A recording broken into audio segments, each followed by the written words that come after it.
জাতীয় সংসদের অধিবেশনে যোগ দিয়ে উত্তাপ ছড়িয়েছেন দেশের ইতিহাসের কনিষ্ঠতম সংসদ সদস্য ও বিরোধী দলীয় নেতা হান্নান মাসুদ। তিনি বলেছেন, নতুন প্রজন্ম বা জেন জিরা আর ৭২-এর সংবিধান চায় না। একই সঙ্গে স্বাধীনতার ৩০ বছর পরে জন্ম নেওয়া তরুণরা কেন ভোটাধিকার বঞ্চিত, সেই জবাবও দাবি করেছেন তিনি।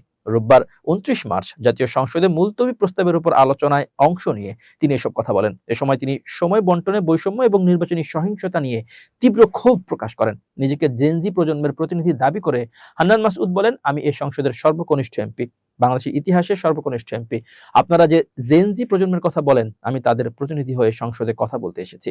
জেনজিরা কি চায়?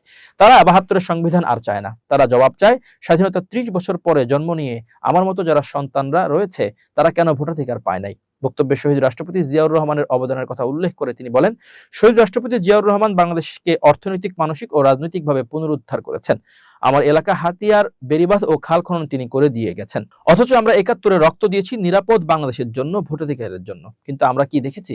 ৭৩ সালে ভোট চুরি হয়েছে, দুর্ভিক্ষ হয়েছে। বর্তমানে আমরা সেই নতুন বাংলাদেশে পাই নাই। নিজেদের নির্বাচনী অভিজ্ঞতার বর্ণনা দিয়ে হান্নান মাসুদ বলেন, আমি নির্বাচনে ভোট ডাকাতি দেখেছি, আমার গায়ে সরাসরি হামলা করা হয়েছে। আমি কি রক্ত ছড়িয়েছি আপনারা প্রধানমন্ত্রী ও স্বরাষ্ট্রমন্ত্রী হবেন বলে?